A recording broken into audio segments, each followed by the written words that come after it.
Donc, ce que je vois en ce moment, c'est que ça a l'air à fonctionner. On aime ça comme ça. Donc, bonjour à tout le monde. Nancy a dit allô. Ça veut dire que ça va bien. Donc, aujourd'hui, on parle de bipolarité. Donc, de un, pour commencer, Lucie, pourquoi on parle avec toi de bipolarité? Bien, vous vous doutez bien que j'ai un diagnostic à quelque part. Donc, à la base, c'est pour ça. Sinon, c'est ça, c'est que je travaille beaucoup avec un peu tous les problèmes en santé mentale parce que j'adore ça.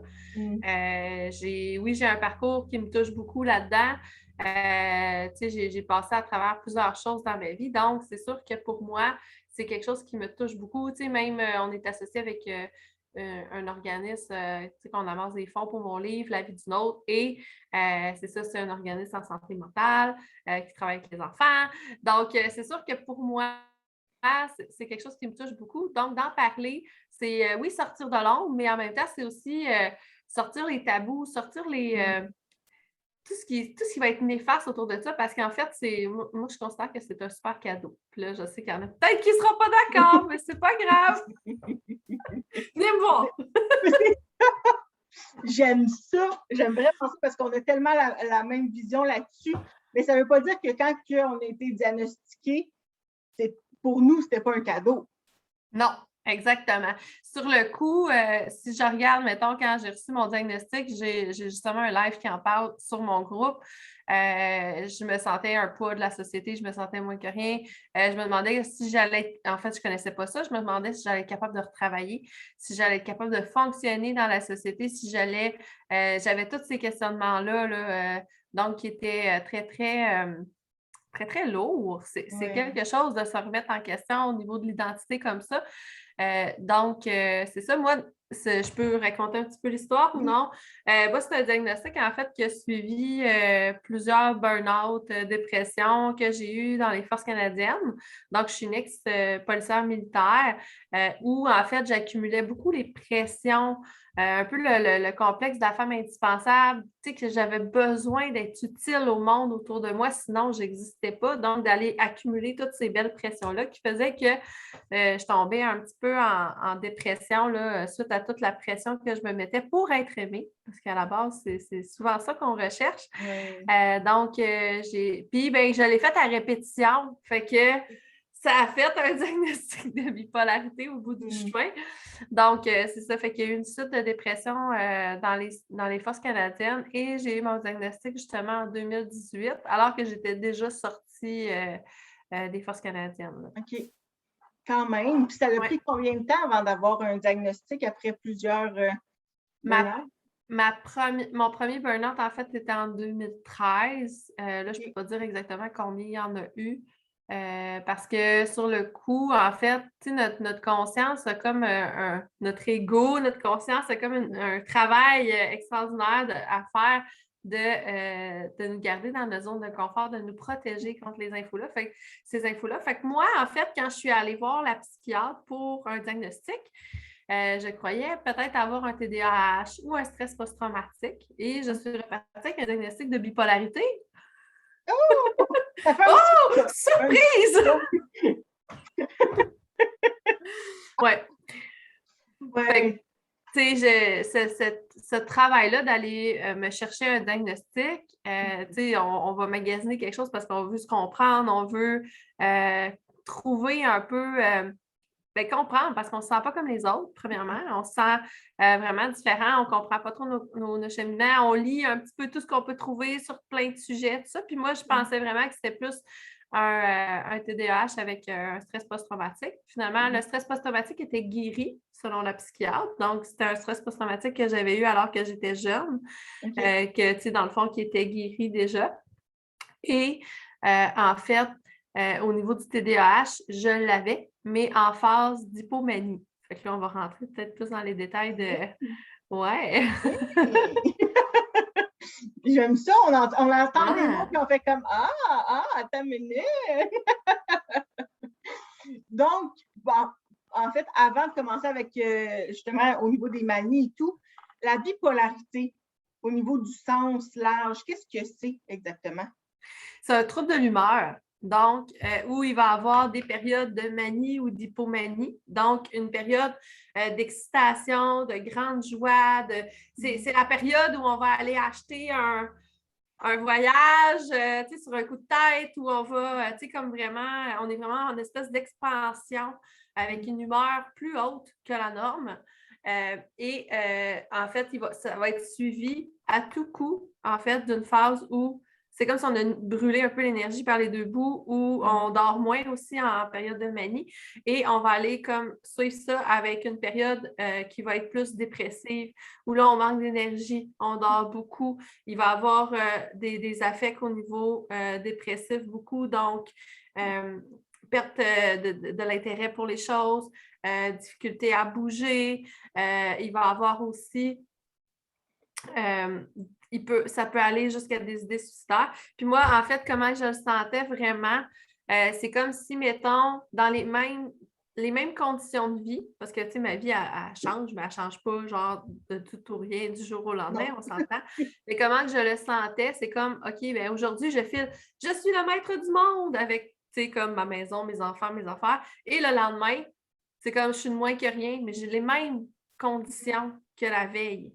Dans le sens que c'est exactement la même vie, c'est juste que c'est moi que dans mon cerveau, ça switch, puis que ça faisait en sorte que finalement, ben, je me sentais comme ça. Ouais. Puis par la suite, c'est suivi par une phase de calme. Donc, il va vraiment avoir une période où la personne, elle fonctionne normalement. Mais au moins, il y a cette période de calme-là. Oui. Parce que c'est ça, je me demandais, est-ce qu'il y a une période plus calme ou est-ce qu'on est un petit peu plus, en fait, moins dans nos émotions, justement? Ben, c'est ça. Fait que normalement, tu vas avoir une phase de haute, une phase basse et une période de calme. Okay. Selon ce que la psychiatre disait, c'est que vraiment la phase haute et la phase basse vont être du même temps. Je ne l'ai pas tant vécu de cette manière-là, peut-être parce que justement, dans les phases basses, moi, en fait, quand je me suis fait diagnostiquer ma bipolarité, j'éliminais complètement, mon cerveau allait comme déliter les informations sur les phases basses, fait que je les voyais même pas. Ouais, fait que... Okay. Quand même. Ouais. Quand même, quand le cerveau nous joue des tours, hein? Ben, en fait, il nous protège. Oui. Il protège notre orgueil, notre fierté, c'est son travail à lui, en fait, de nous protéger un peu contre les choses qu'on n'est pas capable de voir encore, capable d'accepter à ce moment-là. Donc, c'est ça. Fait qu'il fait très bien. Il fait bien sa job. C'est bien. Puis là, tu disais que justement, les hauts et les bas sont à peu près du même temps, ou sont du même temps. Et le calme, est-ce que ça peut être plus long? Est-ce que ça peut être plus long, ça peut être plus court. Il n'y a pas vraiment de normes sur la période de calme. Puis, je sens aussi besoin de faire la différence entre le type 1 et type 2, donc la manie et l'hypomanie, parce que ce n'est pas nécessairement la même chose. Fait que la phase maniaque, c'est vraiment une phase très, très haute où il peut même avoir des pertes des pertes de contact avec la réalité. Et en fait, la phase, le type 2, qui est l'hypomanie, moi, c'est ça que j'ai. C'est que dans le fond, ça se manifestait dans des phases où j'étais plus fatiguée. Donc, quand je devenais plus fatiguée, c'est comme s'il y a une énergie qui venait de nulle part, qui arrivait, en fait, et qui me permettait de réaliser tout ce que je voulais. Parce que, tu sais, on va penser souvent, il y a énormément d'artistes qui sont bipolaires et qui utilisent leur phase de manie pour créer, pour faire des choses. Même chose avec les phases basses, dans le sens que, tu sais, on s'entend qu'il y a de la musique qui est écrite dans des phases basses, hein? Il y en a-tu? OK, oui! Fait que c'est ça. Fait que, tu sais, dans le fond, c'est des phases qui sont quand même très créatives. Donc, tu sais, moi, comment que ça se matérialisait, en fait, dans ma vie dans l'armée, c'est que j'étais en charge de gros projets, de grosses choses. Fait que quand j'arrivais fatiguée, proche du projet, ben, je tombais en hypomanie. J'étais vraiment comme au-dessus de mes moyens. J'étais la fille qui avait tout le temps de l'énergie, qui était capable de mener mes projets à fond, genre jusqu'au bout. Puis souvent, quand le projet terminait, ça venait basculer, là, je tombais en phase basse, mais souvent, j'avais des vacances, fait que ça paraissait pas trop. C'était après le projet, t'as comme une baisse d'énergie, tout ça, fait que c'était quand même assez camouflé dans mon cycle là, pour quand même, fonctionner. pour que tu t'en rendes pas compte. Oui, parce que c'est l'effet un peu d'un gros projet aussi, dans le sens où on travaille super fort, le projet est terminé, OK, on va se reposer. Oui. Fait que je le vivais un peu comme ça là, dans l'armée comme tel. Quand même. Puis, dis-moi, dans le fond, là, on a parlé de phase haute, phase basse. Est-ce qu'il y a des périodes types où est-ce que les hautes et les basses sont plus actifs? Dans le sens que, est-ce qu'il y a des saisons? Est-ce qu'il y a des situations qui fait que c'est sûr qu'il y a un up qui peut arriver rapidement, là? En fait, tu sais, la maladie comme telle, ce qu'ils vont dire, c'est que ça va être généré beaucoup sans événement nécessairement. C'est sûr que si ta mère meurt, ben là, c'est sûr que ça va amener ça quand même, dans le sens que on n'est pas à l'abri de ça, on va être plus fragile même, mais il peut y avoir des épisodes qui sont générés sans raison, sans un événement extérieur, en fait, là, que ça vient modifier, en fait, la chimie de notre cerveau, là, au niveau des neurotransmetteurs. Ouais. OK. Je me demandais parce que je sais que les gens qui ont plus tendance à avoir des situations, des vies plus dépressives, il y a comme l'automne qui est comme plus difficile, puis l'hiver. Je me demandais si, justement, au niveau de la bipolarité, il y avait ce lien-là avec l'automne. Bien, il peut, ça peut arriver, mais c'est pas nécessairement... c'est ça. Fait que c'est rien qu'un facteur qui peut jouer comme sur tout le monde. C'est sûr qu'à ce moment-là, on est plus fragile. OK. C'est vraiment intéressant. Et quand on a justement les gros ups, est-ce que c'est souffrant? Dans le sens que, est-ce qu'il y a... C'est super agréable, on est comme sur un nuage, ou il y a comme une partie de nous qui est un peu déchirée là-dedans? Ça dépend parce qu'il y a différents niveaux de up. OK. Fait que ça va vraiment dépendre. Dans le sens où, tout dépendant des actions aussi qu'on va prendre, des gens qui nous entourent, parce que ça peut être aussi avec, mixé avec de l'irritabilité. Les gens qui sont proches de nous ne comprendront pas nécessairement nos choix rapides. J'ai souvent vu des histoires comme OK, bon, ben, j'ai acheté une compagnie aux États cette nuit, genre. OK, ça vient d'où? Ouais, j'avoue que... Fait que, tu sais, avec ce genre, tu sais, il y a moyen de contrer ça dans le sens où, tu peux te mettre des règles, certaines choses, tu sais, mettons, pour un investissement de temps, d'argent, tu vas pouvoir, te dire, OK, bien, je vais attendre, mettons, 2 jours, je vais en parler à ma conjointe avant, je vais pouvoir, tu sais, fait que, d'aller mettre des règles comme ça va pouvoir venir protéger un peu cette zone-là. Mais c'est sûr que quand on est en un type 1 et qu'il y a de la perte de contact avec la réalité, c'est beaucoup plus difficile à contrôler comme tel. Là. Ça, c'est sûr. Fait que c'est ça. Fait que ça peut être souffrant. Sinon, en général, nous, on va bien dans ces phases-là. On a très peu d'écoute avec l'extérieur aussi. On va être très, très direct, intense, tout ça. Fait que, ouais. Quand même, mais c'est intéressant. Tu vois, moi, quand on dit les ups, je voyais comme, justement, on allait s'acheter quelque chose, ou tu sais, comme on était comme intense dans, exemple, la créativité, ou tu sais, comme scrapbooking, mettons, que là, c'est sans arrêt. Fait que, tu sais, je voyais pas que c'était quelque chose qui pouvait être, mais tu vois, je n'ai pas pensé à acheter une entreprise aux États-Unis. Ça, c'est parce que... Ça peut être n'importe quoi, c'est ça. Oui, c'est ça. Ça, un peu puis on va sortir des petits tabous, là. Ça peut être, OK, je pars sur un trip de sexe pendant 10 jours. Ça peut être, c'est n'importe quoi, dépendamment de la personne, de ses croyances, de ce qu'elle est, de ce qu'elle a besoin. Fait que tu peux avoir quelqu'un qui a une vie très, très rangée de base, mais que genre tombe en up, piou! Fait que tout est vraiment possible. Puis là, ben, c'est ça, il y a plein de choses qu'on peut aller travailler aussi avec ça, là, ça c'est ça. Oui, c'est ça, je m'en allais vers là aussi.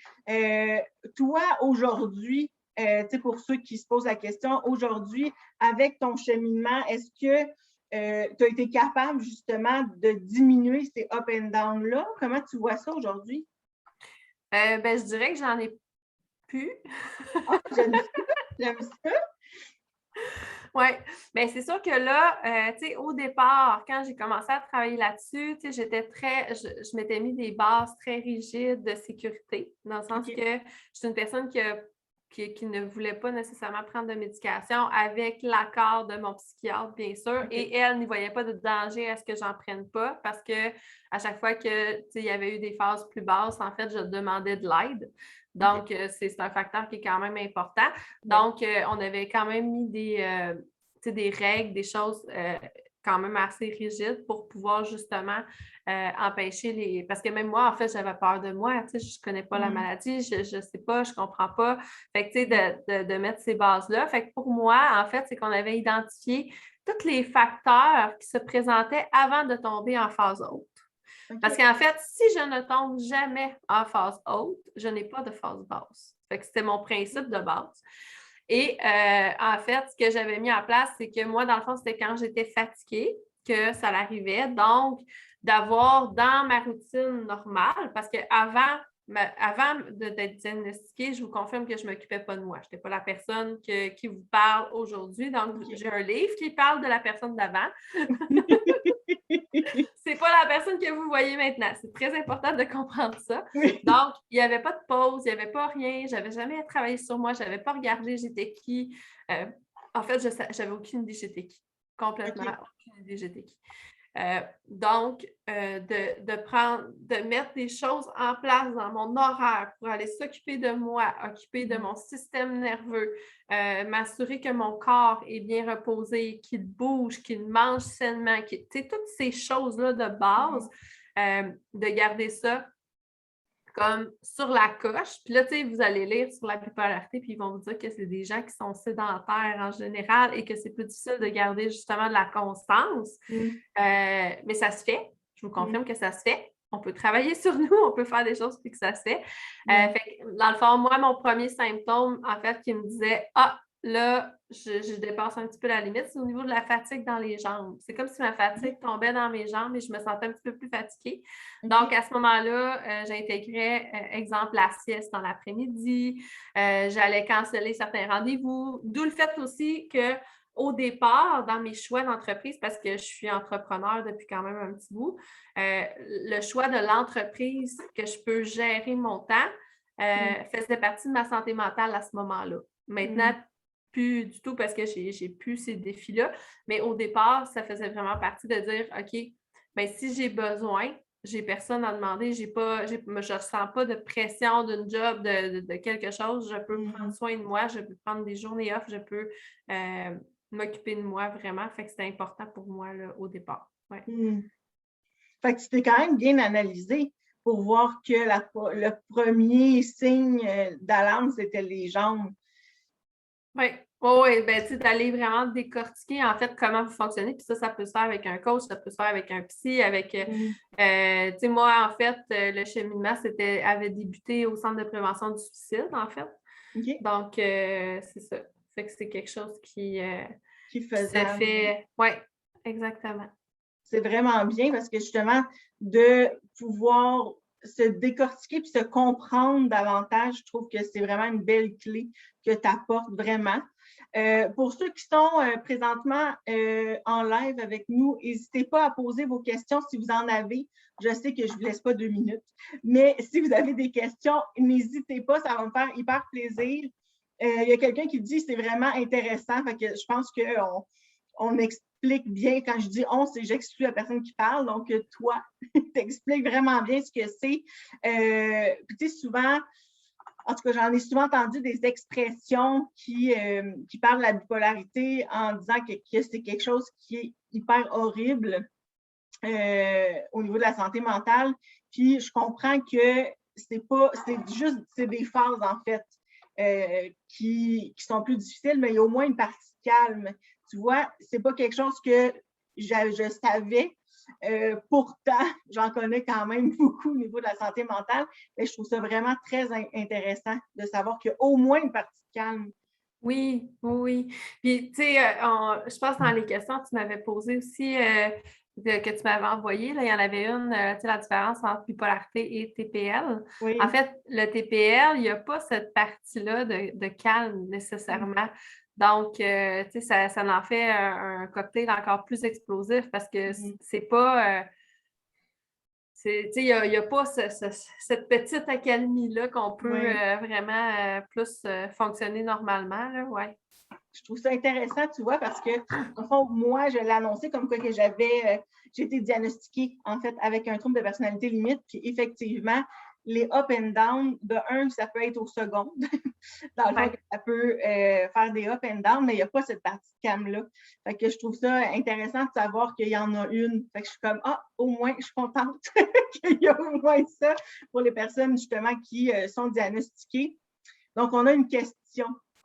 Donc, quel conseil tu peux donner à quelqu'un qui vient d'avoir un diagnostic? De te dissocier de ton diagnostic. Dans le sens que oui, c'est super bien d'aller chercher un diagnostic, puis tu sais, je le referais, là. J'irais me rechercher un diagnostic pour mieux me comprendre, pour pouvoir m'analyser. Au moins, tu sais ce que tu as, tu es capable d'aller comme voir tes comportements. OK, ça, c'est moi, ça, c'est ça. Fait que ça, c'est super important. Mais suite à ça, de ne pas tomber dans OK, je suis juste ça.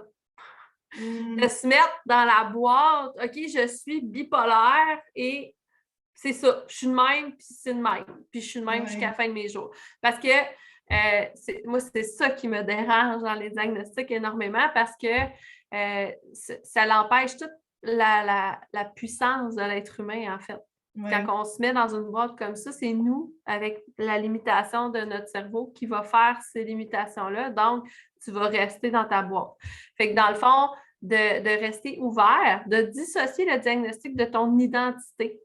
Fait que, tu sais, oui, tu as eu un diagnostic de bipolarité, mais tu n'es pas bipolaire. D'aller vraiment dissocier ça de ton identité. Fait que, tu sais, que ça t'aide à comprendre tes processus, que tu peux évoluer là-dedans, tout ça, et que maintenant que tu sais, ben, tu as un pouvoir sur ce que tu veux en faire dans ta vie. Là. Ouais. Fait que de ne pas enlever ton pouvoir en te mettant dans une boîte. Ouais. J'aime ça, tu vois. Puis, il y a quelqu'un avec qui j'ai parlé, je ne me souviens plus qui m'a dit ça, mais qui a dit que, dans le fond, chercher un diagnostic, c'est un peu comme aller chercher un billet de médecin. Donc, ça dit un peu la recette de qu'est-ce qui va être bon pour le diagnostic. Mais ça ne veut pas dire que, quand, exemple, tu as un cancer, ça ne veut pas dire que tu es un cancer. Non, c'est ça. Ça veut dire que tu as un diagnostic de cancer. Fait que ça, c'est super important. Puis j'aime ça que tu l'apportes parce qu'il y en a énormément qui, juste la façon qu'ils parlent, qu'ils disent je suis, exemple, je suis TPL, je suis bipolaire, mais c'est pas ça du tout. C'est j'ai un diagnostic. Fait que c'est super important juste de dire les mots, le cerveau change complètement la donne. Puis, tu sais, le poids de cette santé mentale-là, de dire comme, OK, je suis folle, je suis de telle manière. Tu sais, je faisais du dating, tu sais, dans le sens que je me suis séparée peut-être 6 mois après mon diagnostic environ.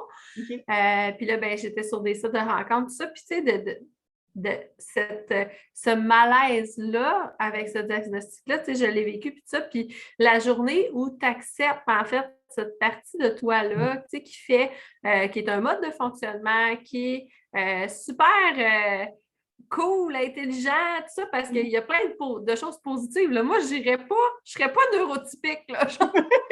Non, j'en veux pas. Je veux garder cette belle intensité-là intérieure. Ben, c'est clair, on s'entend.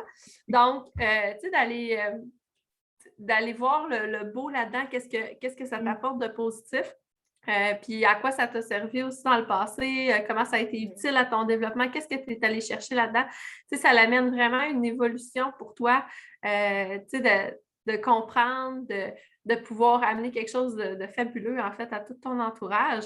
Et c'est ça, la journée où, en fait, où j'ai accepté cette partie colorée-là de moi, ben, tu sais, je me suis jamais fait rejeter pour ça, genre. Jamais. Jamais, jamais, jamais. Ouais. Fait que c'est important de le dire aussi, je trouve, parce que moi, j'avais tellement peur d'être rejetée à cause de ça, puis c'était vraiment pas le cas, là. Ouais. J'adore ça, vraiment. Puis, au niveau justement de la famille de quelqu'un qui est diagnostiqué, qu'est-ce que tu pourrais leur conseiller à l'entourage? Je dis famille, mais ça peut être entourage. D'aller chercher justement de la consultation, de pouvoir mieux comprendre la personne qui vit ça. C'est sûr que moi, je vais toujours être pour la responsabilisation de chaque être humain dans chaque situation. Donc, si la personne bipolaire ne se responsabilise pas face à ses comportements, bien, c'est sûr qu'on a une problématique qui est vraiment différente pour les proches. Là. Oui. Fait qu'on n'est pas, c'est ça, ça peut être très difficile à vivre. Mais c'est ça, fait que les proches aussi vont avoir à se protéger là-dedans et à consulter. Donc, n'hésitez pas à le faire. Si on a une personne bipolaire qui se responsabilise, que les gens autour d'elle vont aussi consulter, vont pouvoir aller plus loin dans leur cheminement aussi de qu'est-ce qu'ils sont prêts à accepter, de ne pas prendre de rôle de sauveur non plus. Ce n'est pas notre rôle. La personne est censée se sauver elle-même. Oui. Il n'y a pas personne qui sauve personne. C'est ça. C'est important de le dire. Oui, de faire attention à ça, mais dans le fond, tout dépendant de ce qui est possible de faire dans la responsabilisation de la personne, c'est vraiment d'aller chercher de l'aide. Si c'est difficile, si vous trouvez ça difficile, ça va être le plus important. Fait que ça aussi, on peut offrir ce soutien-là. Là. Ouais.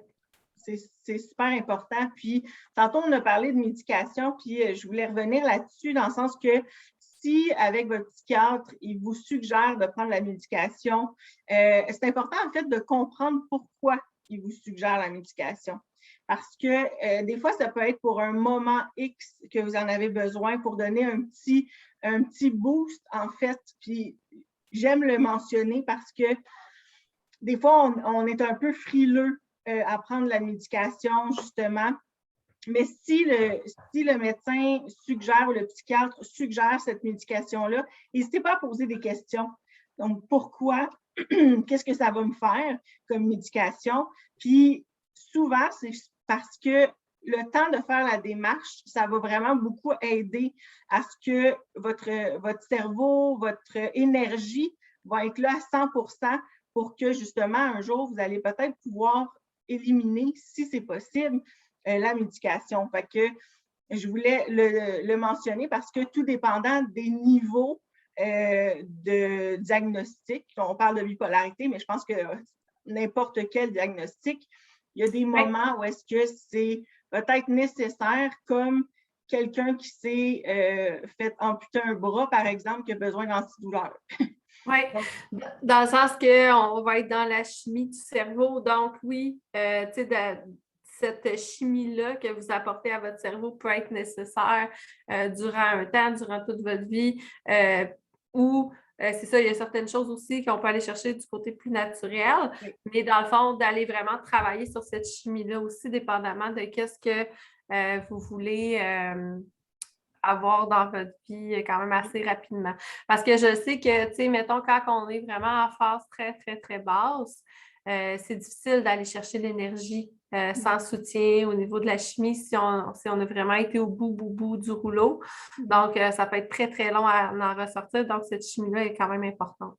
Oui, je trouve ça important que tu aies dit aussi des produits naturels parce que n'hésitez pas à aller voir des gens qui travaillent avec les produits naturels. De même d'en parler avec votre médecin ou d'avoir un contact entre le médecin et la personne parce que des fois, c'est simplement par manque d'information qu'un et l'autre ne savent pas. Donc, c'est super important de juste poser des questions. Puis c'est une force de demander de l'aide. Mm-hmm. C'est une force d'accepter cette aide-là également. Vraiment. Oui, vraiment. Les deux, on est comme, oui, vraiment. C'est ça. Parce que la honte, la culpabilité, tu sais, c'est une réaction normale à la peur. Hein? Oui. Donc, tu sais, il ne faut pas avoir honte d'avoir honte. Non. Ça. C'est une émotion que j'ai eue souvent dans ma vie. Ça va être un peu plus difficile, là. Mais en fait, c'est que c'est ça, quand on tombe là-dedans, bien, on n'est pas en train de s'en sortir, tout ça. Fait que, tu sais, Oui. de sortir de ça, puis, tu sais, d'aller vers une personne que vous avez confiance. Tu sais, moi, la honte m'a mené loin dans mon cheminement, dans le négatif quand même assez intense, là, qui m'a amené quand même des belles choses, mais c'est ça a été très, très difficile à cause de cette honte-là, de cette culpabilité-là que je ressentais à l'intérieur de moi. Donc, il faut se faire attention si vous avez ces émotions-là. N'hésitez pas à en parler à des personnes de confiance. N'hésitez pas à en parler à nous ici. Il y en a plein là, sur le groupe, en fait, qui travaille avec ça. Fait que gênez-vous pas. Vraiment, vraiment. Puis Nancy, elle pose la question, est-ce qu'on veut parler de c'est quoi le début d'avoir la médication, puis le côté qui peut être des fois plus difficile? Toi, tu n'as pas pris de médication, si j'ai bien compris. Ben, j'en ai pris dans mes burn-out au départ. Okay. J'en avais pris quand j'étais dans l'armée au départ. Après ça, j'avais réarrêté. Puis en 2018, quand j'ai eu mon diagnostic, elle m'en avait donné. Okay. Mais pour moi, puis là, c'est tout des choix personnels. Là. C'est vraiment un choix personnel que je vous dis là. Donc, c'est pas, là, je dis pas à personne d'arrêter sa médication. C'est pas ça. Non. Donc, moi, dans mon cheminement où j'en étais rendue avec la connaissance des produits naturels et ce que je faisais dans la vie, à ce moment-là, j'étais avec les huiles de terra, tout ça, et je prends toujours mes choses au niveau vitamines, au niveau, tu sais, qui aident justement au niveau des neurotransmetteurs, etc. Oui. Donc, au niveau où j'en étais, j'ai pris cette décision-là, en fait, de ne pas prendre la médication qui m'était suggérée. Par contre, je l'avais achetée, puis tu sais, c'était dit là, à la psychiatre, dans le sens que si j'ai telle chose qui arrive, je prends la médication. Donc, moi, ma limite, c'était les pensées suicidaires. Donc, si j'ai des pensées suicidaires qui reviennent, peu importe la raison, parce que peu importe, bien, qu'est-ce que j'avais besoin à la maison pour pouvoir prendre soin de moi de cette manière-là. Fait que mais depuis ce temps-là, en fait, je n'ai jamais eu de pensée suicidaire. Oui, bien ça, c'est merveilleux. Oui. Vraiment. Mais j'avais vraiment les outils pour pouvoir le faire. Encore là, j'étais comme très rigide dans qu'est-ce que je permets, qu'est-ce que je ne permets pas, comment je le fais. Fait que, faites-vous accompagner pour ça. C'est super important si ça fait partie de vos choix de vie, là, d'aller délimiter ces limites-là, qu'est-ce qui est correct, qu'est-ce qui ne l'est pas, pour comme vous aider à voir clair, en fait. Oui. Vraiment, vraiment d'accord. Puis, comme Nancy parlait, dans le fond, le début d'une médication peut être difficile au départ parce qu'on s'entend qu'on joue avec la chimie du cerveau. Fait que c'est normal qu'au début, ça soit plus difficile. Puis c'est là où est-ce que c'est important de continuer de demander de l'aide, d'avoir du soutien, d'avoir un aide, de pouvoir communiquer avec notre médecin, avec notre pharmacien. Quand que je mets tout au masculin, c'est féminin aussi. Là. Donc, c'est super important. Donc, oui, effectivement, Nancy, c'est important de mentionner. Ça peut être difficile au début, mais c'est juste parce que c'est le temps, en fait, que ça fasse effet. Donc, puis que le corps comprenne c'est quoi. Se donner le temps parce que, tu sais, en premier 2 semaines, ça commence à faire effet. Fait que, de se donner vraiment du temps. Je me rappelle mon premier diagnostic de burn-out, le docteur m'avait donné 2 semaines. J'étais comme, oh my God, c'est long. Finalement... Finalement, pas vraiment. Ouais, finalement, c'est ça, j'ai été 6 mois arrêtée, là. C'est ça. Fait que, tu sais, mais dans ma perception du moment, c'était immense. J'avais jamais arrêté de toute ma vie. Genre, je prenais même pas de vacances. C'était pas une option. Fait que, tu sais, de se donner le temps, de prendre cette médication-là, de laisser le temps d'agir, de laisser le temps de prendre le temps d'être, de vivre, de se reposer. Oui. Souvent, ça fait longtemps qu'on n'a pas pris soin de nous là, quand on arrive là. On ne se le cachera pas. Là. Il y a des choses qui nous amènent là. Oui, totalement d'accord. Dis-moi, en conclusion, est-ce que tu aimerais rajouter quelque chose sur la bipolarité, sur un peu les sujets qu'on a parlé durant le live? À part ton beau livre qui parle justement oui, mais c'est ça, j'ai mon livre qui parle de mon histoire. En fait, ça s'appelle La vie d'une autre, qui peut, oui, aider quand même beaucoup de gens. Donc, c'est ça. Puis en plus, il y a une quête de développement personnel cachée à l'intérieur qui vous amène dans votre propre histoire. À la base, c'est un roman transformateur, en fait, qui est l'histoire de ma vie. Oui. Sinon, c'est ça aussi sur mon groupe. En fait, là, c'est sûr que moi, je parle beaucoup de résilience, mais c'est ça, c'est sûr qu'on a quand même une expertise en santé du cerveau chez nous. Donc, ça peut être des choses qu'on peut aborder, qu'on peut vous soutenir là-dedans. Donc, n'hésitez pas, justement, demander de l'aide, prendre le temps, se responsabiliser aussi, tu sais, face à tout ça. Donc, tu sais, d'aller cogner à des portes, d'aller apprendre, d'aller de chercher vos réponses qui vont vibrer à l'intérieur de vous parce qu'il y a probablement 350 millions de réponses. Il y en a vraiment beaucoup. Fait que, tu sais, demandez-vous tout le temps en dedans de vous, est-ce que ça me correspond? Parce que je trouve ça super important de le nommer, ça aussi, parce qu'il y a tellement de recettes tout fait, A, B, C, D, mais la recette ABCD, ça ne veut pas dire qu'elle fit à vous. Fait que juste vous demandez à l'intérieur de vous, est-ce que c'est vraiment fait pour moi, cette méthode-là? Parce que, tu sais, ça peut être, tu sais, moi, ça a été mes produits, la PNL, mais, tu sais, pour quelqu'un d'autre, ça peut être la méditation, ça peut être le sport, ça peut être, tu sais, dans le sens qu'il y a vraiment énormément de choses qui peuvent vous soutenir, vous aider, d'aller vraiment chercher qu'est-ce qui vous parle. Il n'y a pas de passage obligé. Du tout. Oui. J'adore ça, vraiment. Puis, moi, je rajouterais, dans le fond, je ferais un pouce aussi sur qu'est-ce que tu as dit. Ce qui est important là-dedans à comprendre, c'est de prendre soin de soi. C'est la base pour, justement, bien aller, mieux aller. C'est vraiment la base. Puis, je pense que tu le montres très bien avec « tu n'as plus de up », plus de down vu que tu n'as plus de up. Donc, c'est ce qui est positif, c'est qu'il y a des possibilités de pouvoir s'analyser, il y a des possibilités de prendre soin de soi pour vraiment aller mieux.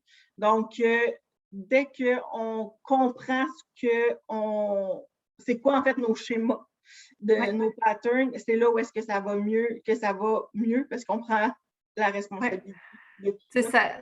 Ça passe vraiment par une grande connaissance de soi, une capacité d'introspection. Tu sais, c'est tout ce que je ne faisais pas avant. C'est très important. Fait que oui, dans mon petit corps, dans ma petite tête, il y a énormément de travail sur soi qui s'est fait. Ça, je vous le confirme. J'ai fait un cours de coaching, j'ai vu des psychologues avant même, à partir depuis 2013, en fait, que j'étais suivie en psychologie.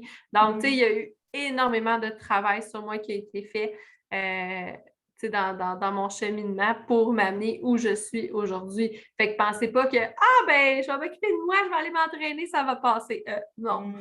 Je suis désolée, c'est un petit peu plus complexe que ça. Fait que si vous avez besoin d'être outillé, gênez-vous pas, mais oui, cette connaissance de vous-même-là vous ouvre des portes illimitées, en fait, sur ce qui est possible de faire. Ouais. Vraiment, j'adore ça.